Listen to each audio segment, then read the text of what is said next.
Habaib, wabil khusus ayahanda rohani kita bersama serta keluarga yang saya muliakan dan saya cintai, Dewan Hakim yang arif lagi bijaksana, dan yang saya muliakan dan saya cintai seluruh santriwan dan santriwati umatnya baginda Nabi besar Muhammad sallallahu alaihi wasallam.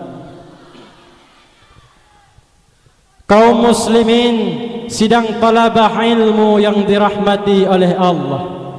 Baiklah, londong siat ni bak malamnya di ke orang rana memandum untuk menyampaikan bacut tausiah ataupun muizah hasanah yang bertema perjuangan dan pengorbanan para alim ulama.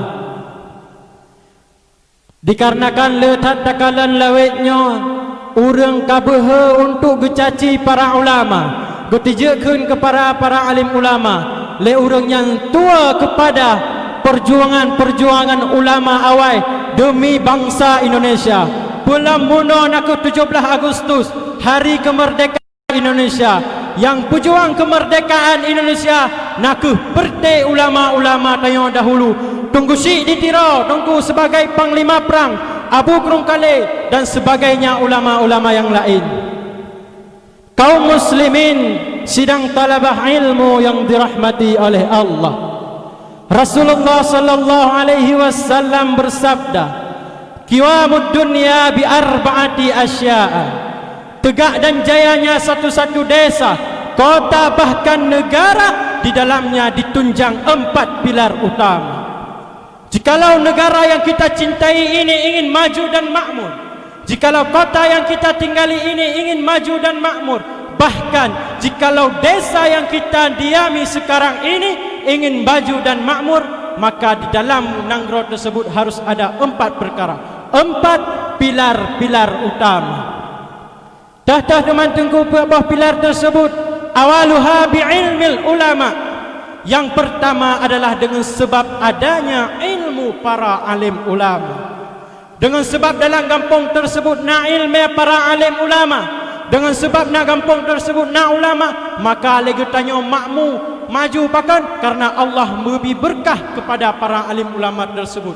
Laulal ilmul ulama lahalaka jahiluna. Sangkira hana ilmu para alim ulama, sungguh binasalah katanya orang-orang jahil. Yang lagi tayo hana tatu pesapa orang awam, orang jahil, maka dengan sebabna para alim ulama gepetiok katanya kepada jalan yang betul, gepetiok katanya kepada jalan yang diridai oleh Allah Subhanahu wa taala.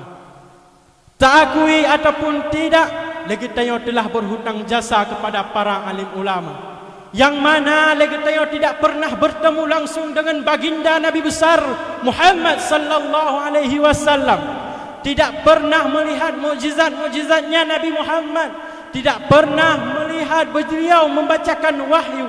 Tetapi alangkah sedikit lagi tengok kamu faham tentang agama. Kata doa berbeza antara yang halal dan yang batil, kata doa berbeza antara yang haram dan yang halal, maka itu semua berkat jasa para alim ulama. Yang le para alim ulama gepurno getanya, geputuri kepada getanya bahawa Nabi Muhammad adalah nabi getanya. Al-Quran adalah sebuah mukjizat Nabi Muhammad yang cukup raya. Dan perjuangan ulama yang lain gebedah dari sebuah masjid ujak masjid yang lain, gedah daripada sebuah desa gejak desa yang lain demi panggilan jiwa, hati ikhlas, hana geharap gaji bak pemerintah, hana geharap peng bak katanya, tetapi dengan hati yang ikhlas, itulah yang dinamakan pewaris Nabi. Sebagaimana Rasulullah sallallahu alaihi wasallam bersabda, al-ulama'u masabihul ardi wa khulafaul anbiya wa warasatul anbiya. Ulama adalah lampu yang menerangi bumi. Tak kala lagi tanya dalam kegelapan, hana tatu hodah tunong dan teh baru, dah hana tatu ritah yang harum dan teh yang halal, maka datanglah ulama sebagai lentera penerang bumi, geputuri kepada halal yang haram, geputuri kepada katanya nyo je tapubut, nyo yang hanje tapubut, geputinya kepada katanya jalan yang diridai oleh Allah Subhanahu wa taala. Dan wa khulafaul anbiya, ulama adalah pengganti segala rasul-rasul dan nabi. Betapa lagi tanya wahai tengku-tengku, Nabi dan Rasul yang kenalih nak Nabi Muhammad sallallahu alaihi wasallam. Oleh Nabi Muhammad hanale Nabi, walaupun nasyid orang yang mengakui roh Nabi. So yang mengakui roh Nabi Musailamah Al-Kadzab. Musailamah Al-Kadzab dikakui roh sebagai Nabi, yaitu masa Khalifah Abu Bakar As-Siddiq. Maka geprang oleh Khalifah Abu Bakar As-Siddiq yang dipimpin pasukan oleh Khalid bin Walid. So yang pah Musailamah Al-Kadzab adalah Wahsy. Geram tombak pah dada kena, maka mati yaitu Musailamah Al-Kadzab. Wawarasati dan pewaris long, wawarasatul anbiya dan pewaris segala nabi-nabi yang lain. Nabi dan Rasul terdahulu guwaris kepada getanyo nakah ilmiah.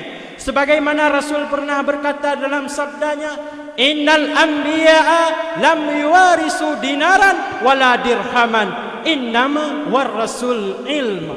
Sebagaimana bahwa sungguh ulama, bahwa sungguh para nabi-nabi terdahulu hana guwaris kepada getanyo dinar, hana guwaris kepada getanyo dirham, pusit yang guwaris kepada getanyo ilmiah yang bermanfaat, ilmiah di jalan Allah, yaitu melalui para alim ulama. Nasabah cerita diriwayatkan bahawa nasabah cerita Nabi Musa pernah berkata merumpak dengan Nabi Muhammad. Syekh Imam Abi Hasan Asy-Syatili, dalam mimpinya Syekh Abi Hasan Asy-Syatili, beliau melihat Nabi Musa dan Nabi Muhammad sedang bercakap-cakap. Getayang oleh Nabi Musa, wahai Muhammad, apakah benar engkau pernah berkata dalam sabdamu, al-ulama'u minal ummati kal anbiya minal bani Israel. Ulama daripada umatku itu seperti nabi-nabi daripada Bani Israel. Apakah itu benar wahai Muhammad? Maka bawa tenyang oleh Nabi Muhammad, benar wahai Nabi Musa, ulama daripada umat lo, kepintarannya, kecerdasannya itu seperti nabi-nabi daripada Bani Israel.